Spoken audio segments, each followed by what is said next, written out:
যে শহর আজও ইতিহাস লিখে যায়, সেই মুর্শিদাবাদের ইতিহাসের ধারক ও বাহক আজ কাশিম বাজারের ছোট রাজবাড়ি ঘুরে দেখব আমরা।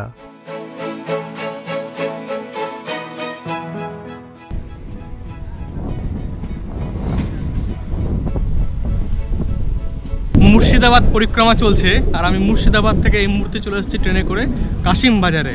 ট্রেনে আমার ভাড়া পড়লো 10 টাকা আর এখান থেকে আমি যাব কাশিম বাজার রাজবাড়ি দেখতে।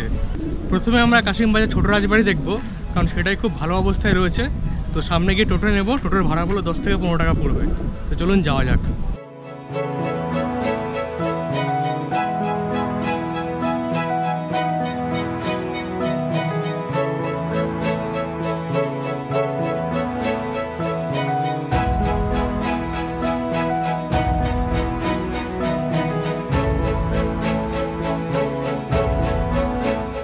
আমি এই মুহূর্তে রয়েছি কাশিম বাজার ছোট রাজবাড়ির সামনে। আমার এন্ট্রি টিকিট লেগেছে 50 টাকা। এর সঙ্গে গাইড রয়েছে, গাইডের চার্জ ইচ্ছা মতো আপনি যা খুশি হয়ে দেবেন সেটাই। তো চলুন ভিতরে প্রবেশ করা যাক। ইউরোপিয়ান এবং ভারতীয় স্থাপত্য রীতিতে নির্মিত এই রাজবাড়ির সৌন্দর্য দেখে বিস্মিত হতে হয়। মনে হয় মুহূর্তের মধ্যে হারিয়ে গেছি ইউরোপের কোনো এক শহরে।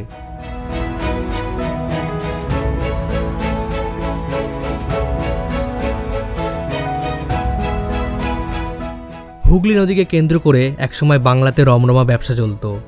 সে সময় মুর্শিদাবাদের রেশম বিশ্বজুড়ে প্রশংসা অর্জন করেছে, আর সাথে হাতির দাঁতের নিখুঁত কাজ চলত কাশিম বাজার এলাকায়। বিপদ শুরু হলো হুগলি নদীর গতি পরিবর্তনের সঙ্গে। 1813 খ্রিস্টাব্দে ভাগীরথী নদী গতিপথ পাল্টানোর ফলে নদী সরে যায় প্রায় 3 মাইল। কাশিম বাজার তার গৌরব হারায়, আর ইতিহাসে নেমে আসে অন্ধকার।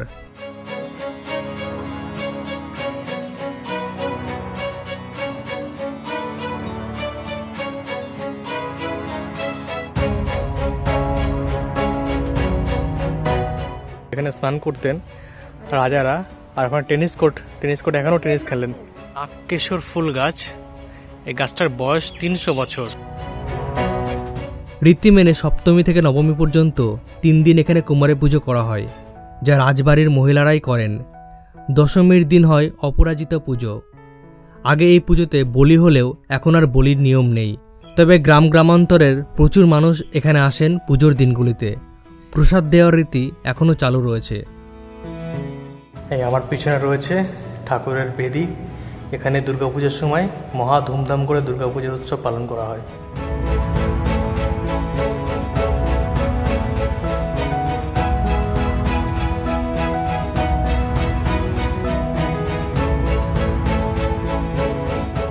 আমার ডান দিকে এটা হচ্ছে লক্ষ্মী ঘর, লক্ষ্মী ঠাকুরের পূজা হয় এখানে। আর এটা হচ্ছে শিব মন্দির। 1700 সালে বাংলাদেশ থেকে ব্যবসার স্বার্থে মুর্শিদাবাদে আসেন রাজা অযোধ্যা রাম রায়। 1704 সালে কাশিম বাজার রাজবাড়ি স্থাপন করেছিলেন তার পুত্র দীনবন্ধু রায়। কাশিম বাজার ছোট রাজবাড়ির অন্দরের কিছু অংশ এখন মিউজিয়ামে পরিণত করা হয়েছে। সেখানে রয়েছে প্রাচীন শিল্পকলার নিদর্শন সহ তৎকালীন রাজা রানীদের ব্যবহৃত সামগ্রী, বন্দুক, ঝাড়বাতি, পালকি ও নানান আসবাবপত্র।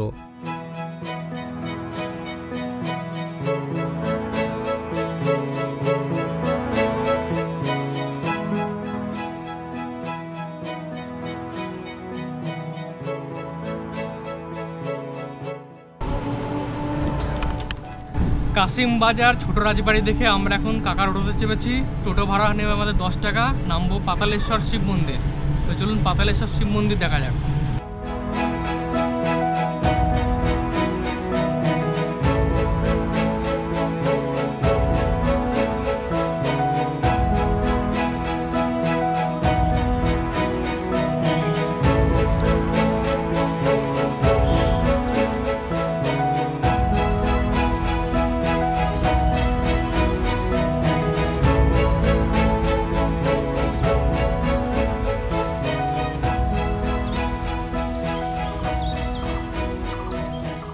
আমি এই মুহূর্তে রয়েছি কাশিম বাজারের পাতালেশ্বর শিব মন্দিরের সামনে। মনে করা হয় এই মন্দিরের বয়সকাল প্রায় 1000 বছরের বেশি পুরনো এবং মুর্শিদাবাদের যতগুলি শিব মন্দির রয়েছে তাদের মধ্যে অন্যতম পুরাতন এই মন্দির।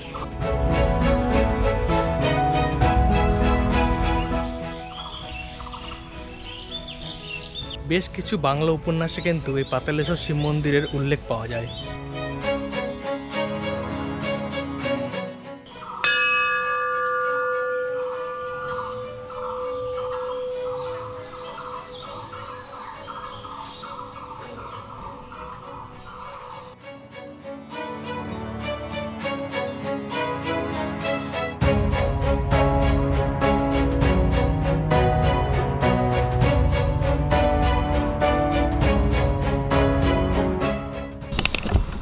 সাধারণত আমরা শিবলিঙ্গ দেখি মাটির উপরে থাকে, কিন্তু এখানে যে শিবলিঙ্গ দেখতে পাচ্ছি সেটা মনে হচ্ছে মাটির নিচ থেকে উপরে উঠে এসছে।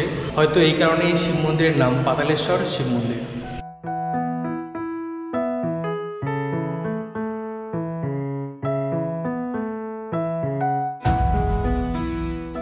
এই পাতালেশ্বর শিব মন্দিরে আজকে খুব একটা ভিড় দেখলাম না, কিন্তু এখানে মহাশিবরাত্রির দিন প্রচুর পরিমাণে পুণ্যার্থীরা আসেন শিবের মাথায় জল ঢালতে। দিনের শেষে বাড়ি ফিরছিলাম, মনে মনে ভাবছিলাম এখানেই হয়তো ইতিহাসের পরিসমাপ্তি।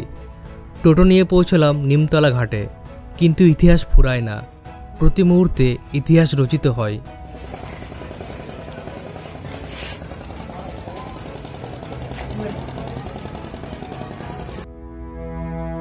দেশ যখন অসহযোগ আন্দোলনে সামিল হয়েছে, মুর্শিদাবাদের জিয়াগঞ্জ সেদিন থেমে থাকেনি। দিনটা 1942 সালের 17 আগস্ট। চারিদিকে অনাহার অনাচারে ছেয়ে গেছে, ক্ষুধার্ত মানুষের আর্তনাদ বাতাসে বয়ে বেড়াচ্ছে। সেদিন নিমতলার এই ঘাট থেকে ব্রিটিশ আর্মির চাল লুট করেছিল বাংলার তরুণ নির্ভীক বিপ্লবীরা। ইতিহাসে যা জিয়াগঞ্জ রাইস লুটিং কেস নামে লিখিত রয়েছে, সন্ধ্যার স্নিগ্ধতা আজ যেন ইতিহাসে মিশে গেছে।